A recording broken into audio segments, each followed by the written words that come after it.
जय हिंद दोस्तों, आप सभी का मेरे चैनल में बहुत बहुत स्वागत है। सत्र 2022-23 के लिए नए प्रवेश होने लगे हैं और अब हमें इन प्रवेश को पोर्टल पर भी अपलोड करना है और आधार भी वेरीफाई करना है। तो किस तरह करना है ये आज मैं आपको बता रही हूँ। सबसे पहले आपको प्रेरणा डीपीटी ऐप ओपन करना है। आप यहाँ पर एक बात ध्यान दीजिएगा, जब आप ओपन करेंगे तो आपको न्यू रजिस्ट्रेशन की विंडो दिखाई देगी। जब आप उसे टच करेंगे तो आपको इस तरह की विंडो दिखाई देगी। इस तरह दो विंडो खुलकर आएंगी, न्यू रजिस्ट्रेशन और न्यू रजिस्ट्रेशन रिपोर्ट। पर यहाँ आपको ये ध्यान देना होगा, आप किसी को भी टच करेंगे तो आपका प्रेरणा डीपीटी ऐप में आपको आपके बच्चे दिखाई नहीं देंगे। ये इस तरह आपको ब्लैंक स्क्रीन नज़र आएगी, दोनों ही विंडो गायब हो चुकी होंगी या आप बिल्कुल बाहर आ जाएंगे ऐप से। तो इसके लिए आपको क्या करना है, या तो आप प्रेरणा डीपीटी ऐप को अनइंस्टॉल करके दोबारा से इंस्टॉल करिए, या आप इस तरह जब वो 3 डॉट राइट हैंड वाले टच करेंगे तो आपको क्लियर प्रोफाइल का ऑप्शन आएगा, आप इस ऑप्शन का यूज़ करिए। तो क्लियर प्रोफाइल करने से आपको दोबारा लॉगिन करना होगा।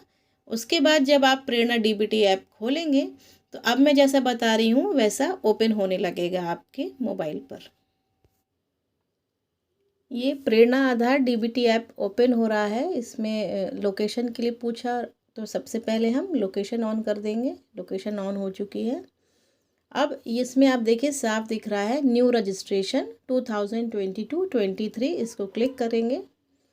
यहाँ पर आ रहा है न्यू रजिस्ट्रेशन और न्यू रजिस्ट्रेशन रिपोर्ट। तो जब हमें बच्चे का नया रजिस्ट्रेशन करना है तो हम न्यू रजिस्ट्रेशन पर जाएंगे, और जितने हमने रजिस्ट्रेशन कर लिए हैं यदि हमें वो देखना है तो हम न्यू रजिस्ट्रेशन रिपोर्ट पर जाएंगे। तो यहाँ मुझे रजिस्ट्रेशन करना है, इसलिए मैं न्यू रजिस्ट्रेशन पर जाऊँगी। आप ही देखिए पोर्टल खुल चुका है। इसमें सबसे पहले आप पढ़ें कि सभी फील्ड अंग्रेज़ी में भरना है, हिंदी में भरा गया डाटा अमान्य है।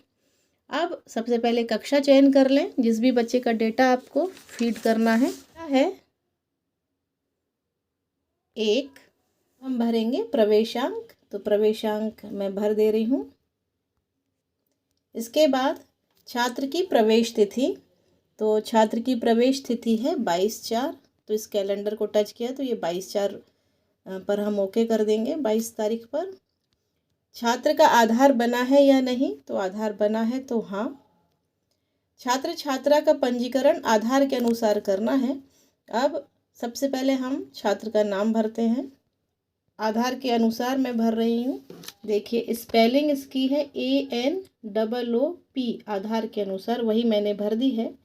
यहाँ पर आपको एक बात ध्यान रखनी होगी, जब भी आप छात्र का आधार के अनुसार नाम भरें तो सबसे पहले 2 बार स्पेस दे दें, इसके बाद ही उसको भरें। लिंग भी आधार के अनुसार भर दिया है, बालक है। जन्म तिथि भी आधार के अनुसार भरनी है, तो फिर कैलेंडर को टच करेंगे। कैलेंडर टच किया हमने। जन्म तिथि है इसकी 8/2/2014। तो इस तरह आपको यहाँ पर बैक एरो से 2014 तक जाना होगा। कई बार आपको टच करना होगा। 2017, 16, देखिए आधार के अनुसार फरवरी 2014 तक हम पहुँच चुके हैं और 8 फरवरी है तो हम 8 को टच कर देंगे। अब ये डेट इसकी हो गई है 8 फरवरी 2014, इसकी जन्म तिथि। अब हम एड्रेस भरेंगे। पता भी आधार के अनुसार भरना है, तो आधार को ओपन कर लें। सब कुछ आपको इंग्लिश में ही भरना है। अब केयर ऑफ सन ऑफ के लिए आ जाए, तो पिता का केयर ऑफ में दिया गया है नाम, तो आधार के अनुसार पिता का नाम हम भरेंगे। स्पेलिंग पूरी आपको आधार से देखकर ही भरनी है। अब छात्र छात्रा का आधार नंबर बहुत केयरफुली भरना है। एक बार फिर से टैली कर लें।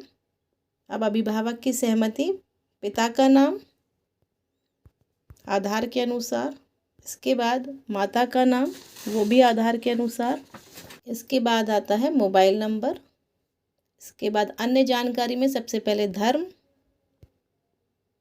तो हिंदू है तो हिंदुइज्म, राशन कार्ड का प्रकार BPL, श्रेणी है उसकी OBC, दिव्यांग है या नहीं तो नहीं है। और अब ये आ रहा है प्रोसीड टू सेव। अब हम इसे सेव करेंगे।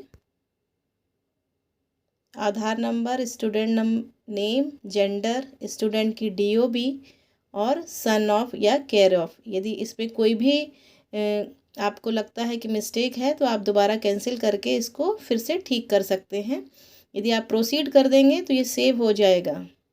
आधार इन्फॉर्मेशन से फिर से चेक कर लीजिए एक बार। हाँ जी, मैंने फिर से चेक कर लिया, ये बिल्कुल सही भरा है मैंने आधार के अनुसार। अब मैं इसे प्रोसीड कर देती हूँ। प्रोसीड करने के बाद ये देखिए छात्र छात्रा का आधार सफलतापूर्वक वेरीफाई हो गया है। अब अन्य जानकारी ये सब हो चुका है। अब किसका आधार सत्यापित किया जाना है, यानी कि अभिभावक का आधार वेरिफिकेशन करना है। इसमें केवल 3 प्रयास ही मान्य होंगे।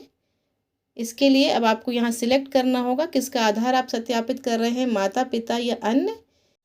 यहाँ इतना ध्यान रखिएगा कि माता या पिता में से किसी एक का ही आधार सत्यापित करना है। यदि दोनों में से कोई भी जीवित नहीं है तो हम किसी अभिभावक का आधार सत्यापित करेंगे, लेकिन उसके लिए हमें उसका प्रमाण पत्र लेना होगा कि वो अभिभावक वास्तव में उस छात्र का अभिभावक है। ये ग्राम प्रधान द्वारा या शहरी क्षेत्रों में नगर निकाय के जो पार्षद होते हैं वो प्रमाणित करेंगे कि ये वास्तव में अभिभावक उसी छात्र का अभिभावक है। पिता का आधार सत्यापित कर रहे हैं तो हम पिता को टच कर देंगे। अभिभावक के नाम में पिता का नाम ही आ जाएगा। आधार के अनुसार भरेंगे। अब इनका आधार नंबर भरना है। पुरुष, एक बार और टैली कर लें। अभिभावक का आधार सत्यापित करने के लिए अब प्रोसीड करें।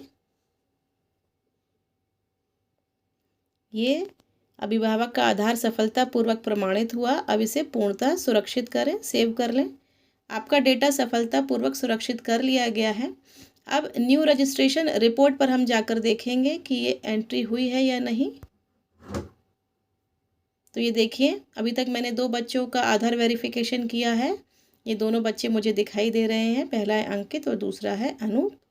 तो इस तरह बाकी बच्चों का भी हम पूरा कर लेंगे। यदि आपको और कोई समस्या है तो आप कमेंट बॉक्स में पूछ सकते हैं। फिर मिलती हूँ आपसे, तब तक के लिए कीप वॉचिंग।